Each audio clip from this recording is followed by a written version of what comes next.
So is there a concern that we really need to look deeper into, a concern that's very closely linked to our students and India's future? We are trying to look at it today from the prism of Kerala. There you have it. But this isn't a Kerala story alone, and that's very important to understand. Immigration among students in Kerala has doubled in last 5 years, which means from lakh 29,763 in 2018 to 2,50,000 in 2023, which is nearly 100% increase. Unprecedented, say some experts. In fact, the sharp increase in student migration catapults total immigrants from Kerala to a whopping 2.2 million. And this is important to understand, though it's not a big increase from the last year. It is important because it bucked the decline in migration the previous year, spearheaded by the student exodus, as some have called it, subsequently. In fact, what is also interesting is, again being driven by students largely, is seeing immigration of Gulf countries on the decline in most sections of the population, and an increased preference for the West or European countries, which has grown from 10.8% in 2018 to 19.5% in 2023. Look at this. Higher female migration is shifting from Gulf to the European Union to Western countries.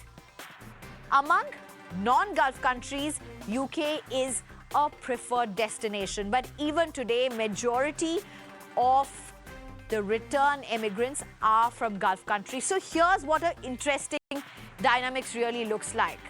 Earlier, the go-to place for anybody in Kerala largely were the GCC countries. That seems to be now seeing a shift. Not considerable enough to see a big decline.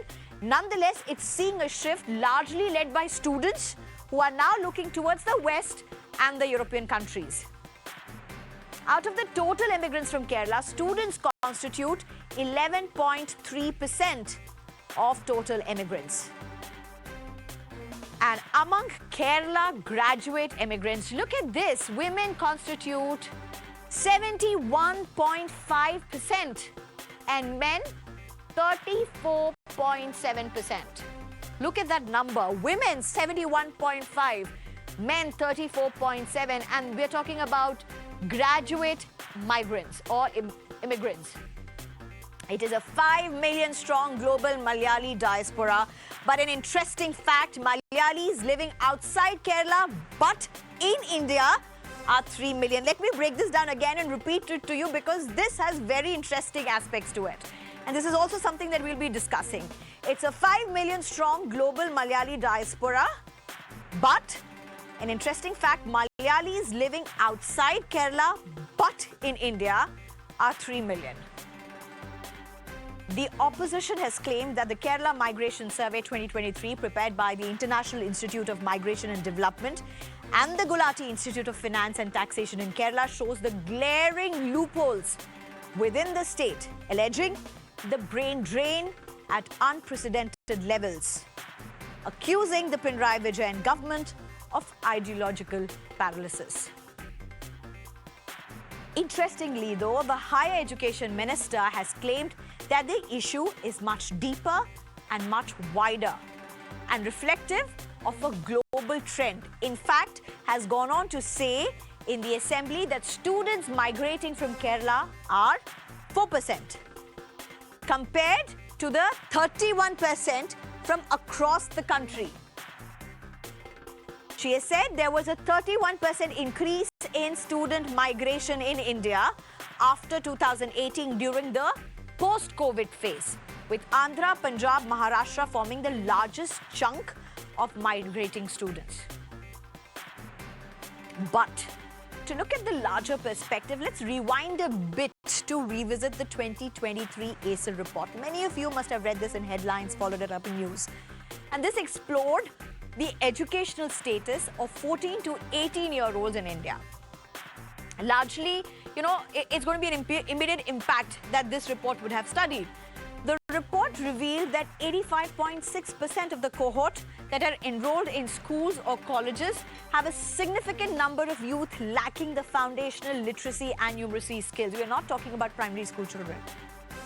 We're talking about children between the age group of 14 to 18 in their late teens. The report emphasizes the need to improve these skills in higher grades. Additionally, the report highlights the importance of critical thinking and problem-solving skills in education. It suggests a reorientation of teaching methods to enable students. Meanwhile, let's just look at some reactions from students from Kerala with respect to this Kerala migration survey before I introduce my panelists.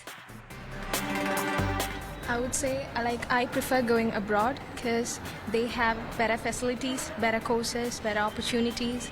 I think that abroad studying has a bit, promising education journey. We could get a good atmosphere for studying and all. It's not like Kerala is not good, but still, I want to be a pilot, so I need to take my courses abroad.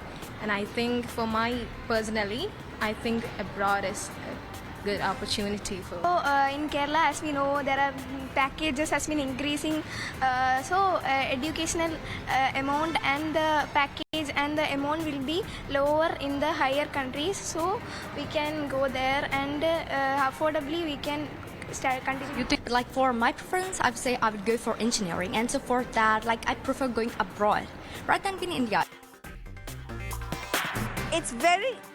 It's very interesting to see what these students said. And of course, one aspect is that they do want to go outside Kerala. We did not go and fix these students or get these students alone. It was just a random number of students whom we got together. And it's interesting because I'll also have panelists respond to this. Many of them are talking either being in Kerala or going abroad, but they're not really looking at the rest of India. And that's also a very interesting aspect. I'm being joined by Mr. Irudaya Rajan, who is the chair for the International Institute of Migration and Development in India. And of course, he's the research person also of this report. Professor Madhav Nalapat, who's a geopolitics expert. K. Sabrinathan, who's a former MLA of the Congress in Kerala, as well as Henry Austin, who's a spokesperson for the Congress. And Vivek Srivastava, who's a political analyst. Thank you very much, all of you, for joining us. Allow me a few minutes before I go first to, at this point, to Irudaya Rajan. Mr. Irudaya Rajan, this is, of course, a research paper that has been spearheaded by you.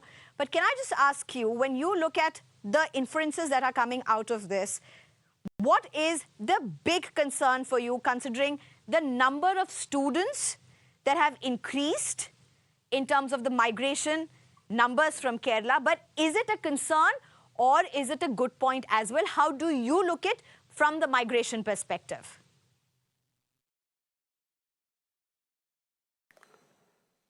No, I think this Kerala Migration Survey 2023 is an eye-opener for all the states in India, because other states you don't have anything. That's why everybody talking about Kerala. If you do similar surveys in other part of the country, probably you are going to get the same thing. Kerala is a reflective of what is happening in the country today. So I think this is something I want to emphasize here. Also important is that every state should conduct a migration survey, because we are walking in the darkness. What happened during the Russian war? We brought 20,000 students from the countries which we did not even know. So the migration of students, for me, it is not something new which I was expecting after the COVID-19, because there was a lot of what is called the pressure for the people to go, but it was stopped. I was expecting an exponential increase of student migration. That is nothing to worry about, because I don't worry about it. It's a global trend. Everybody want to leave. Why should we talk about Kerala migrants? You look at that. We have 500 plus MPs. We have thousands of MLAs in the country. How many of their children are studying here? You ask them. You put a survey in the country right now. Many of the MLAs and MP children are studying outside. Then why should we not send our children to abroad? I think it's a equal opportunities. People wanted to go. We should encourage them. But only by advice it, all the students are leaving the country. We should have policies to bring back at least 10 to 20% of the Indians who are going to study to come back. I think we should talk about bringing back the students after the higher studies. I think that should be the spirit in which we should work. You cannot stop the students. You can open up IITs, IIMs, Central University. Very important This is not point. going to stop. And added to that, there is a growing middle class in the country. There is a growing middle class in the country. For them, Right. this is the biggest investment they are making on their children. This is important for us.